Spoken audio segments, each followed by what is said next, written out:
আমি এমনকি সেদিন অস্বীকার করতে পারবেন না পরিবার, আমি বিনীত গোয়েল সিপিকে নিয়ে গেছিলাম আমার সাথে, যদি বাবা মার কোনো সন্দেহ থাকে তাদের থেকে তার কথা শুনবার জন্য আমি প্রায় 1 ঘন্টা ছিলাম। আমি এটাও বলেছিলাম যে দেখুন আমাদের একটা কর্তব্য আছে,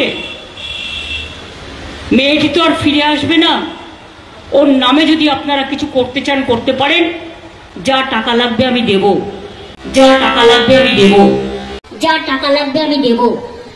একটা কম্পেনসেশন যারা বলছেন কম্পেনসেশন দেওয়ার কথা তাদের বলে রাখি, এটা আমার বলা আছে। হ্যাঁ, আমরা 10 লক্ষ টাকা তো দিতেই পারি পরিবারকে। হ্যাঁ, আমরা 10 লক্ষ টাকা দিতেই পারি পরিবার।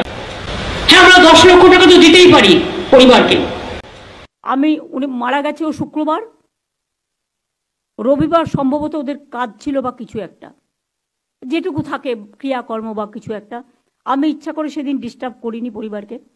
মুরলি গেছিল রিপোর্ট দিতে বিকেলে, সোমবার দিন সম্ভবত আমি তাদের বাড়িতে গিয়েছিলাম, মোস্ট প্রবলি সোমবার, মঙ্গলবারও হতে পারে, বাট আমার মনে হচ্ছে সোমবার। সোমবার দিন গিয়ে আমি ডিটেলস তাদের জানাই বাবা মাকে, সাথে আমার সিপিকেও নিয়ে যাই, এবং আমি তাদের কি কি অভিযোগ আছে সবটা সিপিকে রেকর্ড করতে বলি। আর অনেকে বলে বেড়াচ্ছে না আমি টাকার কথা বলেছি, আমি মোটেই বলিনি।